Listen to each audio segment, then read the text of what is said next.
Good evening, Somple. You look beautiful today, I must say. Thanks.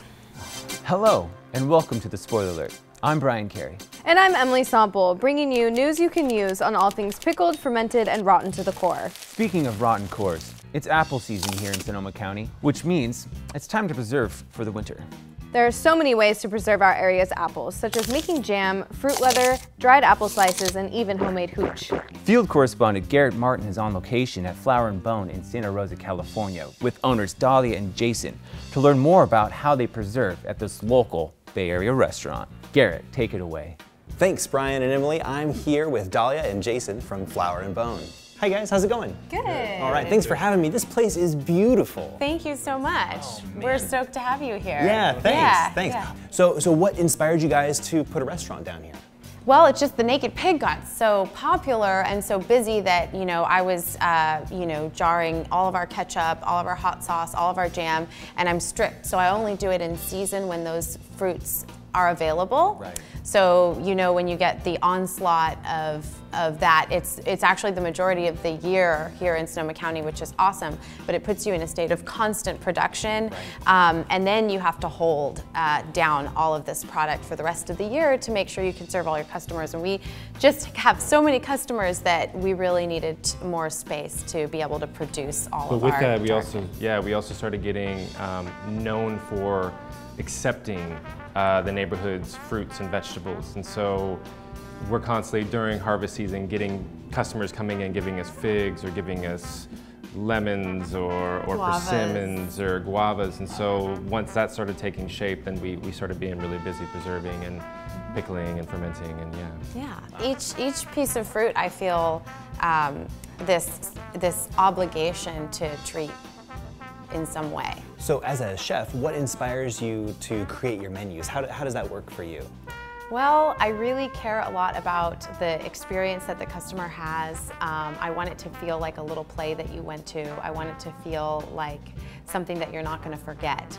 Each dish is prepared not only with the intention of making it taste really delicious, balanced with the rest of the food that you're gonna eat, but also to be visually fun and appealing and aesthetic. I call it the full story rather than a tasting menu because the story is really about preservation. It's a preserve-centric menu. You get to really experience the small batch nature of what it means to hand forage and hand make and hand preserve everything. So I hear you guys have a famous apple tree around the corner. Tell me about that. I'll let her talk about it. Yeah, well, actually, my mom has 2 apple trees, and so I grew up with them. She put them in, and I've seen them grow, and they have become part of her pantry, and extended that pantry to me a little bit, or the access to those raw ingredients. We also had a pretty life-changing experience. What kind of helped us form an idea for Flower & Bone is we were in Armenia and we were driving, and the taxi driver got out of the taxi and started barking at this house because there was a apple tree that was dropping all the apples.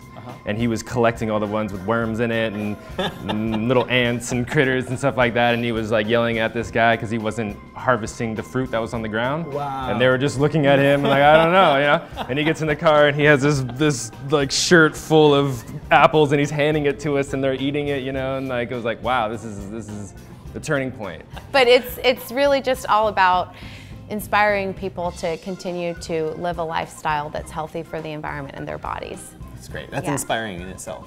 Yeah, that's great. Thank you. Yeah. And back to you, Brian and Emily. Back, I'm like, so what's up? What's up? No? Okay.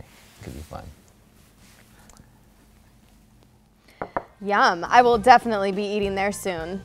Soon, perhaps with me and a bottle of wine, a little Flower & Bone. Not happening. Can't blame a guy for trying. Back at Flower & Bone, our chef expert, Joanna Badano, is in the kitchen with Dalia. Let's see what she's up to. Thanks, Emily and Brian. I'm here with Dalia in her kitchen, and she's going to show me how to make some of her favorite fermented and preserved foods. Hi, Dalia. Hi, Joanna. I'm so glad you're here. I'm so excited to be here. Awesome. What are we gonna do? Well, we're gonna use these apples, which are urban foraged, so they're not from a farm, but they are an old tree that's grown in the neighborhood, and it's a resource that we could be using regularly, and that would help with the bottom line of sustainability. So we're gonna start off by just getting a couple apples cut down, and then from here we're gonna add a little bit of sugar, a bit of water, and then we're just gonna start cooking these guys. It takes a couple hours to reduce a small batch of compote, and then of course it takes many more hours to reduce a big batch. Towards the end of the reduction process, I add another preserve, in this case, simply dried tarragon. So we're gonna go ahead and pile on our compote. Okay. And we're gonna just do, I wanna do as kind of a thin layer as possible. Depending on your thickness, it typically takes about 10 hours to dry. So here it is. Yeah. It's beautiful. Thank you. Wow. Yeah, it is really beautiful, and you can see why it would be called leather. It looks exactly like a piece of leather. Yeah, and I think it's so fun to work with herbs in your leather because you actually get an extra detail on there. How fun. Thank you so much. Okay, what else are we gonna do? So the final thing we're gonna do is we're gonna take those scraps, and we're just gonna take a couple jars, and it's important that your jar is clean so that you can start this process without any bacteria that aren't gonna be good for the process. Exactly, Yeah. okay. We've got our sugar in there, we've got our apples. Fun. Yeah, so we're just gonna add water. We're not gonna screw all the way down because we wanna release the carbon as it comes out. Probably in about 3 to 4 weeks you'd strain it out. It would be a nice alcoholic beverage. And then just to take a look at kind of what it might end up looking like is really nice and cloudy. All the fruit will sink. And besides stirring it every day, we actually taste it every day too. Cheers. Thank you so much.